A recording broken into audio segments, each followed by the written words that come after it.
کہ کون سی 5 غلطیاں ہیں جو عام طور پر کسان کرتا ہے. آپ کی زندگی اسی فیلڈ میں گزری ہے. اگر ان 5 غلطیوں کو نہ کرے تو کامیابی اس کا مقدر ہوگی.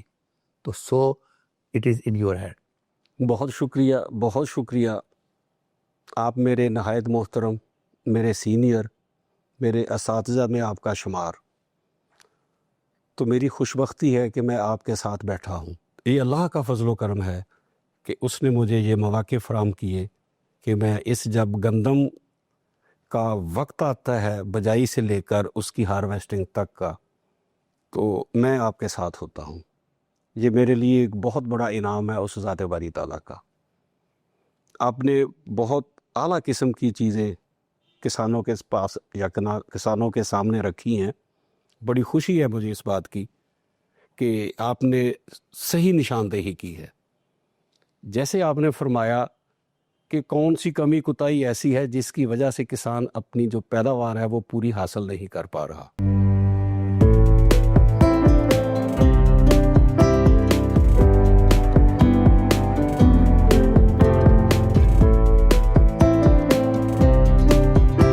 بسم اللہ الرحمن الرحیم.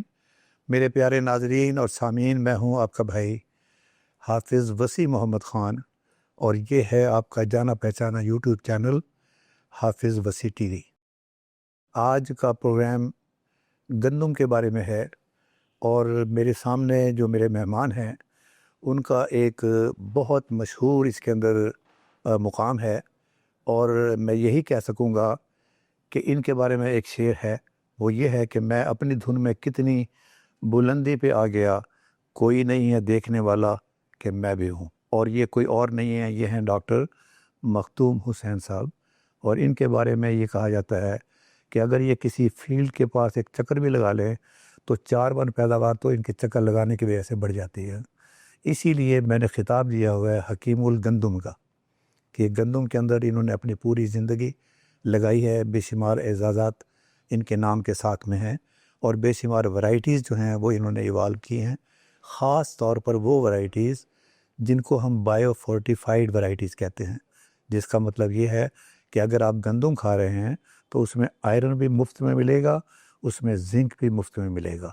اور وجہ اس کی یہ ہے کہ یہ ہمارا ایک قومی مسئلہ ہے. کسی سکول کے باہر آپ کھڑے ہو جائیں اور کسی نیوٹریشنسٹ کو یا اس ڈاکٹر کو جو خوراک کے بارے میں جانتا ہو، اور وہ یہ جانتا ہو کہ شکل دیکھ کر بتا سکے کہ اس بچے کے اندر کس چیز کی کمی ہے، تو وہ کلی طور پر یہ بات کہے گا کہ ان تمام بچوں کے اندر آئرن کی کمی ہے.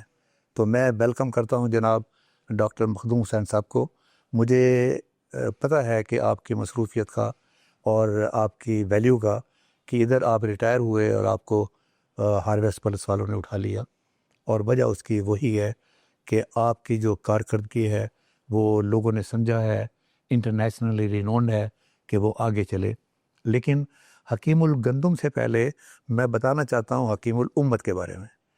علامہ اقبال کو جب حکیم الامت کا خطاب ملا تو انہوں نے باہر اپنے نیم پلیٹ پر لکھوا لیا کہ حکیم الامت علامہ محمد اقبال.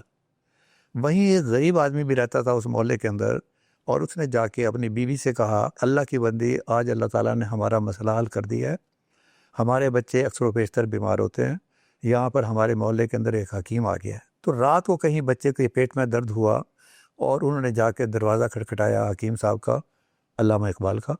علامہ اقبال باہر نکلے، انہوں نے بتایا کہ جی میرے بچے کے پیٹ میں درد ہے اور اس کا آپ علاج کریں. علامہ اقبال نے فرمایا کہ بھائی میں حکیم الامت ہوں، میں بچوں کے بیماریوں کا علاج کرنے والا حکیم نہیں ہوں.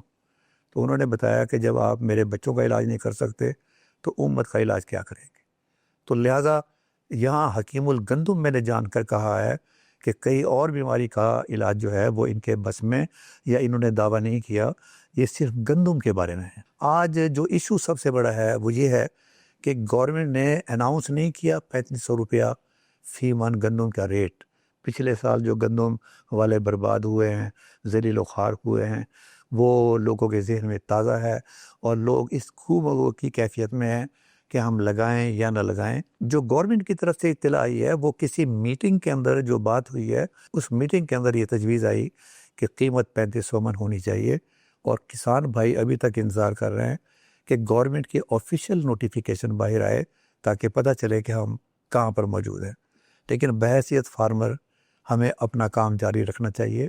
ڈاکٹر مخدوم حسین صاحب کو آج میں نے اسی لیے دعوت دی ہے کہ ہم بے تحاشا جو گندم لگاتے ہیں یہ سوچ کر ہمارے ایکڑ زیادہ ہو جائیں گے، اس میں وہ ایکڑ بھی ہیں جو 20 من دینے والے ہیں، اس میں وہ ایکڑ بھی ہیں جو 40 من دینے والے ہیں۔ آج آپ کے سامنے ڈاکٹر صاحب یہ بتائیں گے کہ کون سی 5 غلطیاں کسان اگر نہ کرے تو اس کی فی ایکڑ پیداوار بھی زیادہ ہوگی اور وہ کاسٹ آف پروڈکشن کے مطابق ہوگی، یعنی آپ لوگوں کو بعد میں افسوس بھی نہیں ہوگا، اور وہ فصل لگانے کے بعد جو آپ کو چیز ملے گی آپ کی اس پر لاگت بھی کم ہوگی اور آپ کو فائدہ بھی زیادہ ہوگا۔ تو ڈاکٹر صاحب بڑی مشکل سے بھی آج انہوں نے ٹائم دیا ہے، اس لیے کہ ان کی زندگی جو ہے چلنے کے اندر زیادہ ہے۔ آج پتہ چلا بلوچستان میں ہے، کل کو پتہ چلا سندھ میں ہے، اس کے بعد خیبر پختونخوا چلے گئے۔ میں بہت خوش قسمت ہوں کہ ڈاکٹر صاحب میں دل سے آپ کا شکر گزار ہوں کہ آپ نے مجھے وقت دیا اور مجھے عزت دی۔ تو آج کا پروگرام یہ ہے کہ کون سی 5 غلطیاں ہیں جو عام طور پر کسان کرتا ہے۔ آپ کی زندگی اسی فیلڈ میں گزری ہے، اگر ان 5 غلطیوں کو نہ کرے تو کامیابی اس کا مقدر ہوگی۔ تو so it is in your hand. بہت شکریہ، بہت شکریہ۔ آپ میرے نہایت محترم، میرے سینئر، میرے اساتذہ میں آپ کا شمار، تو میری خوش بختی ہے کہ میں آپ کے ساتھ بیٹھا ہوں۔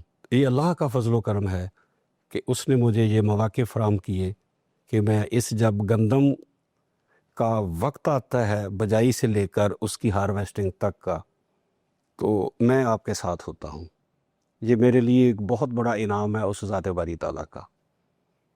آپ نے بہت اعلیٰ قسم کی چیزیں کسانوں کے پاس یا کسانوں کے سامنے رکھی ہیں۔ بڑی خوشی ہے مجھے اس بات کی کہ آپ نے صحیح نشاندہی کی ہے۔ جیسے آپ نے فرمایا کہ کون سی کمی کوتاہی ایسی ہے جس کی وجہ سے کسان اپنی جو پیداوار ہے وہ پوری حاصل نہیں کر پا رہا۔ اس میں اگر میں سب سے پہلی نشاندہی کروں تو وہ ہے وقت بجائی۔ تو بجائی کا وقت جتنا اہمیت کا حامل ہے شاید کوئی دوسرا فیکٹر اتنا اہمیت کا حامل ہو، کیونکہ ایک وقت ایسا آ جاتا ہے کہ جب کسان اپنی پھر بھی کاشت کو نہیں روکتا۔ میں مثال دے دیتا ہوں کہ بسا اوقات وہ اپنی کاشت جنوری تک لے کے چلا جاتا ہے، تو اس جنوری میں جو کاشت کی ہوئی فصل ہے وہ کیا کسان کو دے گی؟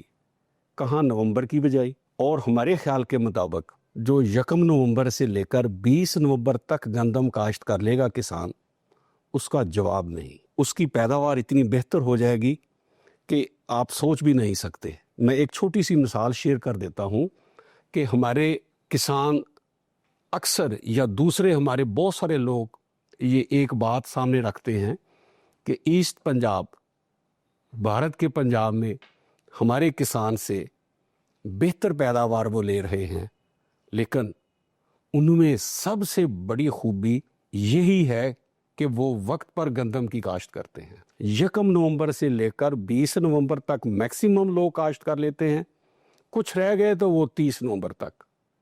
اگر اس کے بعد کوئی وہاں کا کسان گندم کاشت کرے گا تو اس پہ پرچہ ہوگا اور اس کو جیل جانا پڑے گا۔ تو یہ ہوئی بات، یہی ایک مین وجہ ہے جو میں آپ کے سامنے رکھ رہا ہوں کہ ہم وقت پر گندم کاشت کریں۔ اور دوسرا جو ایک خاص چیز ہے جس کی طرف میں توجہ دلانا چاہتا ہوں اپنے کسان بھائیوں کی، ایسی اقسام ہم نے کاشت کرنی ہے جو بالکل نئی اقسام ہیں۔ وہ ہم نے گندم کی اقسام ہرگز کاشت نہیں کرنی جو بیماری زدہ ہو گئی ہیں، بہت پرانی ہو گئی ہیں۔ کچھ کسان اپنے گھر سے ہی بیج نکال کر تو اس کو کاشت کر لیتا ہے۔ یہ بہت بڑی غلطی ہے۔ کبھی بھی یہ بات نہیں سوچنی کہ ہم اپنے گھر سے بیج اور وہ پرانی، بہت پرانی اقسام کو کاشت کریں۔ ان پہ بے شمار بیماریاں آتی ہیں، بے شمار انسیکٹس آ جاتے ہیں، اور پھر ان کی پیداوار بھی کچھ نہیں ہے۔ تو یہ دوسرا اہم فیکٹر ہے کہ ہم لیٹسٹ قسم کی اقسام جو ہے نا ان کا چناؤ کریں اور سرٹیفائیڈ بیج حاصل کرنے کی کوشش کریں۔ اگر میں ان اقسام کا چند ایک کا نام آپ کے سامنے رکھوں تو ان میں جیسے اکبر 2019 ہے، اس کے بعد دلکش ہے، اس کے بعد عروج ہے، پھر فلک ہے، پھر سویرا ہے، پھر اس کے بعد نواب 2021 ہے. تو یہ اقسام عام موجود ہے ان کا بیج پرائیویٹ سیڈ کمپنیز کے پاس بھی اور پنجاب سیڈ کارپوریشن کے پاس بھی. تو ہمیں بالکل اس بات پہ توجہ دینی ہوگی کہ ہم پرانی اقسام جو 20 سال پہلے کی چل رہی تھی ان کو اب ہم نے ہرگز کاشت نہیں کرنا. اگر ہم اس غلطی پہ بھی قابو پا لیں گے تو ہماری پیداوار ہر ممکن بہتر ہو جائے گی. ڈاکٹر صاحب میں بہت شکر گزار ہوں، بہت پیاری بات آپ نے کی ہے کہ نمبر 1 آپ نے فرمایا ہے کہ اگر وقت پر آپ نے کاشت نہیں کی، جو عام طور پر ہمارے بھائی 5 دسمبر 15 دسمبر اور پھر جنوری تک چلے جاتے ہیں، تو پھر بعد میں رونے کا فائدہ کوئی نہیں ہے. اگر آپ نے ہنسنا ہے تو آپ وقت پر کاشت کریں، نمبر 1. نمبر 2 آپ نے فرمایا ہے کہ سب سے پہلے جب بھی کبھی سکولوں کے اندر، کالجوں میں، یونیورسٹیوں میں مقابلے کے لیے جب ٹیمیں تیار ہوتی ہیں تو اس میں بہترین جو پہلوان ہیں وہ سلیکٹ کیے جاتے ہیں. ایگریکلچر یونیورسٹی میں تو پہلوانوں کی ایک ٹیم تھی جو ہمیشہ جیت کر آتی تھی، بلکہ وہ جو ڈاکٹر طارق عزیز صاحب وہ تو انٹرنیشنل ہاکی کے بھی پلیئر تھے، بالکل مطلب ریکگنائزڈ. یس. تو اصل مقصد جو آپ فرما رہے ہیں، دوسری چیز آپ نے بتائی ہے کہ جو آپ کا پہلوان ہے جسے آپ نے مقابلے میں چھوڑنا ہے، اس کے بارے میں آپ غلط فہمی کا شکار نہ ہوں. وہ جو لیٹسٹ ورائٹیز ہیں، سرٹیفائڈ سیڈ ہے، آپ اس کو استعمال کریں. What is third? تیسرا جو اہم فیکٹر ہے نا وہ ہے کھادوں کا استعمال. جیسے آپ نے پہلوان کا ایک ساتھ میں بات کی پہلوان کے حوالے سے کہ ہم اس پہلوان کو باہر نکالتے ہیں اکھاڑے میں جو صحت مند ہوگا، تو اس کی صحت مند یا اس کی صحت کو بہتر کرنے کے لیے اس کی خوراک کا بہتر ہونا بہت ضروری ہے. تو لہٰذا ہم تبھی اچھی قسم سے اچھی پیداوار لے سکتے سر ہیں. آپ نے مجھے یاد کروایا، آپ نے تو مجھے جوانی کے اندر پہنچا دیا. میں تھینکفل ٹو یو. جو قاسم ہال کے سامنے کینٹین تھی یونیورسٹی کے اندر، وہاں یہ پہلوان اور یہ کرکٹ کے کھلاڑی اور جو ہاکی کے کھلاڑی ہوتے تھے ان کے پاس کوپن ہوتے تھے. اچھا، ہم لوگ پیسے دے کر چیزیں کھا رہے ہوتے تھے اور ان لوگوں کو مفت ملتی تھی. بہت بڑے. تو میں ان سے پوچھا تھا کہ بھئی کیا گدڑ سنگھی آپ کے پاس ہے؟ انہوں نے کہا کہ جی ہم ٹیم کے کھلاڑی ہیں اور یونیورسٹی جو ہے ہمارا کھانا پینا جو ہے خاص طور پر دودھ اور دہی یہ ہمیں فری ملتا ہے یہاں. جی. تو ایسے ہی میں عرض کر رہا ہوں کہ جب ہم نے کھادیں استعمال میں لانی ہے، کھادوں کا استعمال کرنا ہے، تو پھر ہم نے نا متناسب کھادوں کا استعمال کرنا ہے. آنکھیں بند کر کے ایک ہی طرز کی کھاد نہیں ہم نے ڈالنی اپنی فصل کو. اس کے لیے سب سے آسان طریقہ تو یہ ہے کہ ہم اپنی زمین کا انالیسس کروائیں. جیسے جب ہم ڈاکٹر کے پاس جاتے ہیں کوئی میڈیسن لینے کے لیے تو وہ پہلے کہتے ہیں، بات پوچھتے ہیں، لیکن پھر کہتے ہیں کہ آپ فلاں ٹیسٹ جو ہے نا وہ لیبارٹری سے کروا کے لائیں. تو وہ لیبارٹری سے جب ٹیسٹ کروا کے لاتے ہیں تو پھر جو ڈاکٹر ہیں نا وہ ڈائگنوز کرتے ہیں بیماری کو اور پھر میڈیسن دیتے ہیں. سیم وہی معاملہ ہے ہماری زمین کی ہیلتھ کا.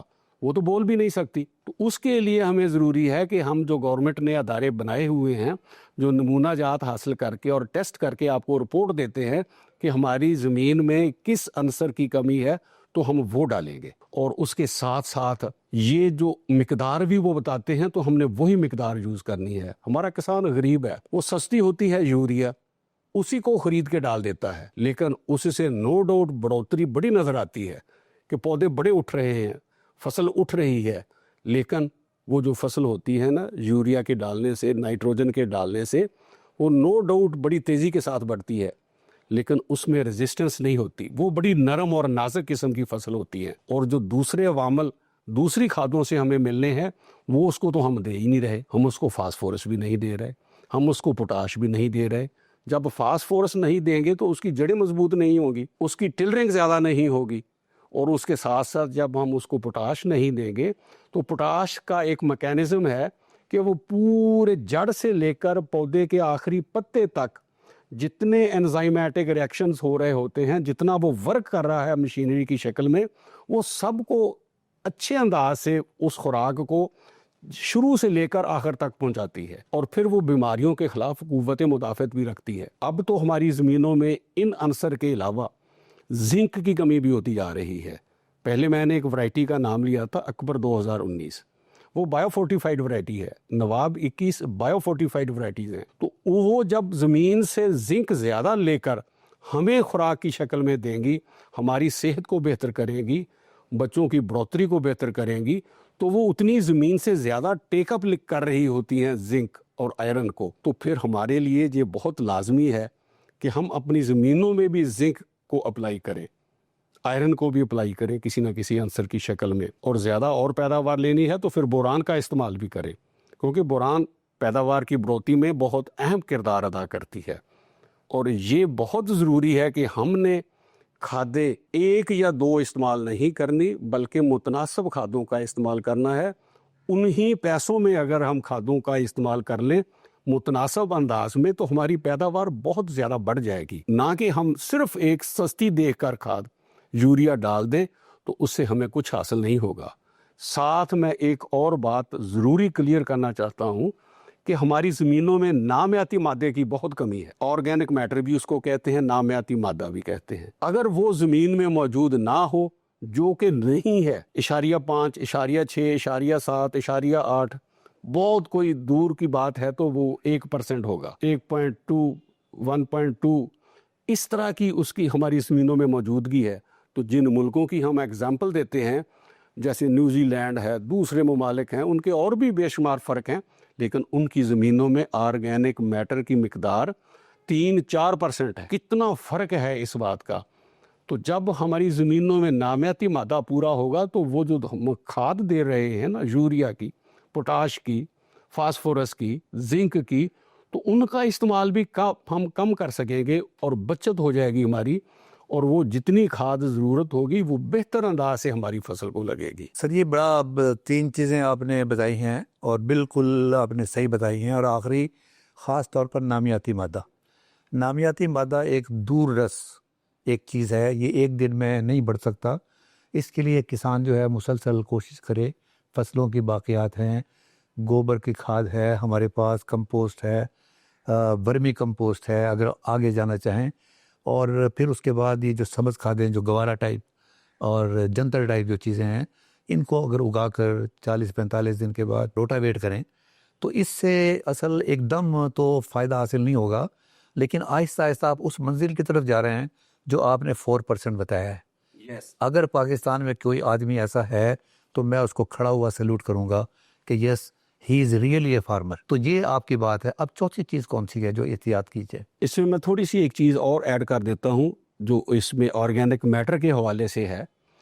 تو وہ ہے کہ ہم اپنی کراپ روٹیشن کو، فصلوں کا جو ہیر پھیر ہے نا، اس میں اگر ہم لیگیوم کراپس کو بھی شامل کر لیں، پھلی دار اجناس کو، جیسے دالیں ہیں، اگر ان کو بھی ہم کسی نہ کسی انداز سے شامل کر لیں تو وہ نیچرل سورسز ہیں آرگینک میٹر کو بڑھانے کے. اور جو باقیات کی آپ نے بات کی ہے وہ بہت ہی اچھی بات کی ہے. آپ نے بہت ہی پیاری بات کہی ہے، یہ میرے ذہن میں نہیں تھی، یہ لیگیومینس کراپ کی. میں آپ کو ذاتی تجربے سے روشناس کراتا ہوں. اور میں نے یہ دیکھا ہے کہ جس فصل میں نے پچھلی مرتبہ برسیم لگائی تھی، جب برسیم کاٹنے کے بعد میں نے کوئی اور فصل لگائی اور جب میں نے گندم لگائی تو اس گندم کی پیداوار زیادہ تھی بنسبت اس زمین کے جس میں نے برسیم نہیں لگائی تھی. اس کا مطلب یہ ہے کہ برسیم تو ایک چیز ہے بٹ اٹ از لیگیومینس کراپ. اگر آپ جو بھی لیگیومینس کراپ کریں گے اس کا مطلب یہ ہے کہ آٹومیٹیکلی اس کی زرخیزی میں خاص طور پر نائٹروجن میں آپ اضافہ کر رہے ہیں. بہت اچھی بات آپ نے کہی کہ یہ جو لیگیومینس کراپ یا جس برسیم کی آپ نے بات کی ہے نا، وہ ایک طرح کا فائدہ نہیں دے رہی، وہ 2 طرح کا فائدہ دے رہی ہے. زمین کی فرٹیلیٹی بھی انہانس کر رہی ہے، بڑھا رہی ہے، آرگینک میٹر بھی بڑھا رہی ہے، اور ساتھ میں جڑی بوٹیوں کا کنٹرول بھی ہو رہا ہے، کیونکہ اس نے 8-10 کٹنگز لینی ہے. تو جڑی بوٹیوں کا جو بیج بن رہا ہوتا ہے نا، وہ بیج نہیں بنتا، پہلے ہی جڑی بوٹیاں اس برسیم کے ساتھ کٹ جاتی ہیں. تو لہٰذا 2 قسم کا فائدہ ملتا ہے کسان کو کہ وہ اگر برسیم کو بھی شامل کر لے ویٹ کے پروگرام میں. جیسے مصر کی میں اگزامپل دیتا ہوں، وہ 1 سال گندم کاشت کرتے ہیں، دوسرے سال وہ دان یا رائس کاشت کرتے ہیں، اور تیسرے سال برسیم کاشت کرتے ہیں، پھر چوتھے سال گندم آتی ہے. اور اس لحاظ سے ان کا جڑی بوٹیوں کا پرابلم سرے سے ہی نہیں ہے، اور پیداوار بھی وہ بہتر لے رہے ہیں. تو اور آگے والا جو پوائنٹ آپ نے فرمایا کہ وہ کون سا ہو سکتا ہے، چوتھا پوائنٹ، تو وہ ہے پانی کا. ذرا پہلے ہم اپنے دوستوں کو اور سننے والوں کو ذرا یاد کروا دیں کہ پہلا کام جو آپ نے فرمایا ہے وہ یہ ہے کہ وقت کو وقت کے وہ کیا کہتے ہیں کہ وہ وقت قبیلے پہلے دی نماز تے قویلے دیاں ٹکرا. پہلے دی نماز تک قبیلے دیاں ٹکرا، یعنی کہ وقت پر آپ نے لگانا. اس کا مطلب یہ ہے کہ سکسیس کی پہلی سیڑھی آپ نے عبور کر لی. دوسری چیز آپ نے فرمائی ہے کہ آپ کا پہلوان جو ہے وہ ٹھیک ٹھاک قسم کا ہونا چاہیے. اور تیسری چیز یہ ہے کہ بھوکے پیٹ کوئی آدمی نہیں لڑ سکتا. وہ پہلوان جو ہے جو آپ نے اتارا ہے اس کو خوراک اتنی دینی ہے جتنی ٹیسٹ کے بعد بتائی گئی ہے، نہ زیادہ نہ کم. چوتھی بات ہے پانی. پانی کے متعلق میں کل پرسوں ہی سن رہا تھا کسی سے بات کہ اللہ تبارک و تعالیٰ نے فرمایا ہے کہ پانی زندگی ہے، پانی رزق ہے. جب آسمان سے اللہ تبارک و تعالیٰ بارش برساتے ہیں تو کہتے ہیں میں نے آسمان سے رزق برسایا ہے. تو یہ کتنی بڑی بات ہے کہ لائف بھی وہی ہے اور ہمارا رزق بھی وہی ہے. تو پانی اگر ہم نہیں دیں گے اپنی فصل کو، عموماً ہم یہی کاشت گنتے ہیں کہ 3 پانی ہیں جو ہم نے لازمی دینے ہیں، اور اس میں آگے پیچھے ہو سکتے ہیں، بڑھ بھی سکتے ہیں اور کم بھی ہو سکتے ہیں. پہلا پانی جو ہوتا ہے نا وہ جب زمین شگوفہ، ہماری جو فصل ہے نا شگوفے بنانے کے عمل کے قریب ہوتی ہے نا، وہ ہوتا ہے 20-25 دن کا. اور وہ ایسی گندم کی فصل جو کپاس کے بعد ہم نے کاشت کی ہے، جو مکئی کے بعد کاشت کی ہے، جو خالی زمین میں کاشت کی ہے، اس سے پہلے کوئی فصل اور پہلے کاشت نہیں کی تھی، تو اس کو پہلا پانی ہم نے 20-25 دن کے بعد لازمی دینا ہے. کیونکہ ہم نے پہلے کھادیں بھی ڈالی ہوئی ہیں زمین کو، وہ ان کا پراپر استعمال بھی ہو جائے گا پہلا پانی دینے کے ساتھ، اور ہماری روٹس کی ڈیولپمنٹ بھی بہتر ہو جائے گی، اور ہمارے شگوفے بننے کا عمل بھی بہتر ہو جائے گا. اس کے بعد جو ہم نے دوسرا پانی دینا ہے وہ تقریباً 80-90-85 دن کے بعد دینا ہے. ان بٹوین اگر ہماری فصل محسوس کرتی ہے یا ہماری زمین ریتلی ہے تو اس کے لیے ہم 1 آدھ پانی 2 پانی زیادہ بھی دے سکتے ہیں، لیکن زمین کا رول اس میں بہت لازم ہے. اور اس وقت کیا ہوتا ہے بیسیکلی، اس وقت گندم کا پودا دانے بنانے کا سوچ رہا ہوتا ہے کہ میں نے کتنے دانے بنانے ہیں، اور اگر ہم اس وقت اس کو پانی نہیں دیں گے اور بقیہ خوراک جو دینی ہوتی ہے وہ نہیں دے رہے ہوتے، تو ہمارے پودے کو اللہ تبارک و تعالیٰ نے اتنا ذہن عطا فرمایا ہے کہ وہ کہتا ہے کہ میرے پاس تو اتنی خوراک نہیں ہے، تو لہذا میں تو 20-25 ہی دانے بنا سکتا ہوں. تو وہ پھر اس وقت اگر ہم نے اس کو پانی نہیں دیا اور باقیہ والی خوراک نہیں دی تو ہمارے دانے جو کم بنیں گے. اور اس کے ساتھ ساتھ ہی میں یہ بات بھی کرتا چلوں کہ جب دانے کم بنیں گے تو لامحالہ آپ خود ہی بخوبی اندازہ لگا سکتے ہیں کہ ایک گندم کا پودا کو 60-70 دانے بناتا ہے اور ایک بناتا ہے 20-25 دانے، تو پیداوار تو یہی آدھی ہو گئی. تو لہٰذا یہ بہت ہی کریٹیکل سٹیج ہے کہ ہم نے اس وقت بھی پانی لازمی دینا ہے. اس کے بعد تیسرا پانی ہوتا ہے وہ تقریباً 110-120 دن کے بعد آتا ہے. اس وقت کیا ہوتا ہے بیسیکلی، اس وقت دانہ بن چکا ہوتا ہے اور دودھ یہ کی شکل میں ہوتا ہے. تو اس وقت اگر ہم پانی نہیں دیں گے تو ہمارا دانہ شریول ہو جائے گا، پچک جائے گا، کمزور ہو جائے گا، اور یہ بھی اس کے وزن کو کم کرے گا، الٹیمیٹلی ایفیکٹ ہوگا ہماری پیداوار پر. اور جو آخری پانی ہے اس کے لیے نہایت اس بات کا ہمیں خیال رکھنا ہوگا کہ اگر موسم اس وقت آندھی، طوفان، بارش جیسا ہے تو اس وقت ہم نے پانی بالکل نہیں لگانا. انتظار کرنا ہے کہ وہ وقت، وہ مصیبت، وہ آفت جب ٹل جائے تو تب ہم نے پانی دینا ہے، نہیں تو ہم اپنا فائدے کی بجائے نقصان کر لیں گے. تو یہ تھی چوتھی بات. پانچویں چیز کا جو ایک مقام ہے نا وہ اپنی جگہ پر اٹل ہے. یا تو ہم اس طرح کی کوئی اپنی فارمیں کریں، جیسے میں نے برسیم کا استعمال کہا تھا، آپ نے بھی اس کو کہا تھا کہ برسیم کے بعد پیداوار اچھی ہوتی ہے. لیکن جڑی بوٹیوں کا کنٹرول، اگر ہمارا کراپنگ سسٹم اس طرح کا نہیں ہے، اور جڑی بوٹیاں تو پھر عام ہوتی ہیں، تو جڑی بوٹیوں کو کنٹرول کرنا از حد ضروری ہے. یہ ایک اللہ تبارک و تعالیٰ کا نظام ہے کہ جس چیز کو ہم پال رہے ہوتے ہیں نا، جیسے گھروں میں مرغیاں یا بند کر کے کسی چیز کو، مویشیوں کو باندھ کے ہم مجبوراً ہم ان کو اندروں میں کیا کہتے ہیں رکھ کر پرورش کر رہے ہوتے ہیں، تو ان کی جو بڑھوتری ہوتی ہے نا یا ان میں جو طاقت ہوتی ہے نا وہ بہت کم ہوتی ہے ایز کمپیئر ٹو جو وائلڈ لائف ہے، جو نیچر میں پھر رہے ہیں. تو یہ جو جڑی بوٹیاں ہیں نا یہ نیچر میں خود بخود اگ رہی ہیں.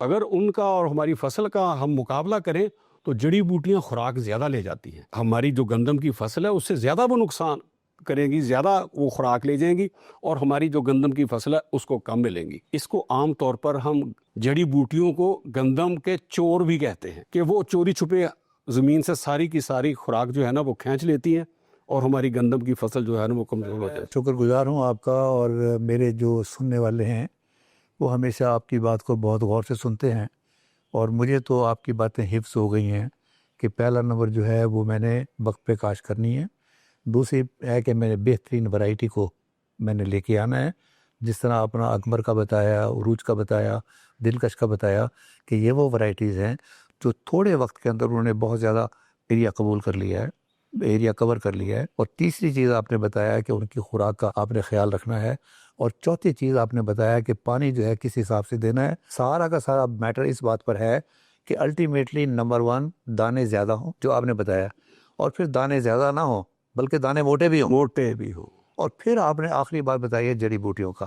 اب میں ایک بات آپ سے پوچھنا چاہتا ہوں جو ان 5 سے باہر ہے، اور وہ ہے بڑا ٹیکنیکل کویسچن، اور وہ یہ ہے کہ میرے اکثر و بیشتر لوگ اس بات کا شکوہ کرتے ہیں کہ جی فصل کے اندر میں نے ٹھیک ٹھاک پوری محنت کی ہے، اس کے باوجود فصل میری گر گئی ہے. اور اس کے اندر وہ بتاتے ہیں کہ جو انٹر نوڈ کے بارے میں دنیا میں ایک چیز ہے کہ جو آپ کے نوڈ جو ہیں، جو گانٹیں ہیں، ان کے درمیان جتنا کم فاصلہ ہو سکتا ہے چھوٹی ہوں گی، اس کا قد بھی چھوٹا ہوگا. اور وہ جو آپ نے بڑا پیارا فرمایا کہ آپ یوریا ڈالتے ہیں تو فصل اوپر اٹھتی ہے، آپ فاسفورس ڈالتے ہیں تو تنا بھی مضبوط ہوتا ہے اور جڑیں بھی مضبوط ہوتی ہیں، اور پوٹاش ڈالتے ہیں تو دانہ بھی موٹا ہوتا ہے اور فصل جو ہے وہ مضبوط رہتی ہے. اب مجھے آپ بتائیے گا کوئی لیٹسٹ کوئی ایسی چیز ہے جو اس کی نوٹس کا ڈسٹینس جو ہے اس کو کم کر سکے؟ یہ آپ نے بہت اچھا سوال کیا، بڑا ٹیکنیکل سوال کیا، اور یہ انوویٹو ٹائپ کی ایک بات کی ہے آپ نے. اس کے لیے میں گزارش کروں گا کہ ایک کیمیکل ہے کلورمیکاٹ کلورائڈ، تو اگر ہم اس کا استعمال کر سکیں، اور خاص کر ان اقسام میں جن کا قد زیادہ ہے، تو اس کے لیے اگر ہم اس کیمیکل کو استعمال کر سکیں تو اس کا فائدہ یہ ہوگا جو آپ نے پہلے بتا بھی دیا ہے کہ انٹرنوڈل ڈسٹینس جو ہے نا وہ کم ہو جائے گا. اور اس کا مناسب وقت بھی یہی ہے کہ جب نوڈز بننا شروع ہو جائیں، اپیئر ہونا شروع ہو جائیں، تو تب ہم نے اس کا استعمال کرنا ہے. اس سے فائدہ یہ ہوگا کہ ہماری گندم کا جو قد ہے، اس کی جو ہائٹ ہے نا، وہ ریڈیوس ہو جائے گی، اور وہ جو خوراک اس نے اپنے قد کو بڑھانے کے لیے استعمال کرنی تھی وہ دانہ بنانے میں استعمال ہو جائے گی. اس سے پیداوار میں خاطر کا اضافہ ہو جائے گا. تو یہ وہ بات ہے. ایک دو اور کیمیکل بھی موجود ہیں، ان کے نام بھی بتائے جا سکتے ہیں، مارکیٹ میں بھی پتہ ہو سکتا ہے. تو احتیاط کے ساتھ اور مناسب وقت پر ان چیزوں کا استعمال کریں. یس، آپ نے بالکل درست فرمایا کہ کلورومیکاٹ کلورائڈ میں بھی ایک عرصے تک استعمال کرتا رہا ہوں، لیکن وہ پاکستان میں نہیں تھا. تو پاکستان میں یہ کچھ اور بھی اویلیبل ہیں، ان کے نام بھی لے آ سکتے ہیں. سرغاب ایک ہے جو ڈاکٹر زاہد عطا چیمہ صاحب، پتہ نہیں آپ کے پروفیسر رہے کہ نہیں رہے، جی رہے. انہوں نے بنایا ہے، اور اس وقت 11,000 فارمر اس کو استعمال کر رہے ہیں. اس میں یہ خوبی ہے سرغاب کے اندر کہ وہ انٹر نوڈ جو ڈسٹینس ہے اس کو کم کرتی ہے، اور الٹیمیٹلی اس کی پیداوار کو بھی بڑھاتی ہے. ناظرین، ڈاکٹر صاحب بڑے مصروف آدمی ہیں، اور میری دعا ہے کہ اللہ تعالیٰ ان کو مصروف رکھے. وجہ اس کی یہ ہے کہ ہم لوگ جس لیول پر پہنچے ہوئے ہیں، وہ جو شیکسپیئر نے کہا تھا نا کہ زندگی میں ہر آدمی کا ایک رول ہے، اور ہر ایج پر ایک رول ہے. اور یہ جو ہماری ایج ہے اس کے اندر یہ ہے کہ جو کچھ ہم نے تجربہ حاصل کیا، جتنا ہم شیئر کر سکتے ہیں وہ اتنا ہی بہتر ہے. یہی ایک ہماری چیز ہے. ماشاءاللہ مجھے بہت زیادہ خوشی ہوتی ہے کہ ایک انٹرنیشنل کمپنی میں ڈاکٹر صاحب کام کر رہے ہیں، اور اس کی وجہ سے پاکستانیوں کو فائدہ پہنچ رہا ہے. میری دعائیں ان کے ساتھ میں ہیں. اور میں آپ لوگوں سے رخصت ہونے سے پہلے میں بتانا چاہتا ہوں کہ ڈاکٹر صاحب ایک وہ کسے کہتے ہیں نا، ڈاؤن ٹو ارتھ، کہ مصیبت کے وقت اگر دشمن بھی آواز دے تو ڈاکٹر صاحب وہاں پہنچ جائیں گے. تو نیچے ان کا ٹیلی فون چل رہا ہوگا، آپ کو گندم کے بارے میں کبھی کوئی پرابلم ہو آپ ان کو کال کر سکتے ہیں. لیکن چونکہ یہ جسے کہتے ہیں ٹرتے پھرتے بہت زیادہ ہیں، تو عین ممکن ہے کہ یہ کال کو فوری طور پر اٹینڈ نہ کر سکیں. اس کا بہتر طریقہ یہ ہے کہ آپ آڈیو میسیج بھیجیں. میرے آڈیو میسیجز کا 90% مجھے جواب ملا ہے، اور 10% ان کی مصروفیات کی وجہ سے کبھی میں نے شکوہ نہیں کیا، لیکن 90% مجھے ہمیشہ جواب ملا ہے. ڈاکٹر صاحب، میں ایک مرتبہ پھر صرف شکریہ ادا نہیں کرتا بلکہ آپ کی صحت کے لیے دعا کرتا ہوں. بزرگوں کی دعا زیادہ قبول ہو. بہت زیادہ. ٹھیک ہے، اللہ تعالیٰ آپ کو اس طرح مصروف رکھے، اور اللہ تعالیٰ جو آپ کی صلاحیتیں ہیں اس سے اگر کوئی اور چیز بھی پاکستان کو دے سکتا ہے کھانے کے بارے میں، فصل کے بارے میں، گندوں کے بارے میں، اللہ تعالیٰ آپ کو وہ قابلیت بھی عطا فرمائے، وہ ہمت عطا فرمائے۔ فما علینا الا البلاغ المبین۔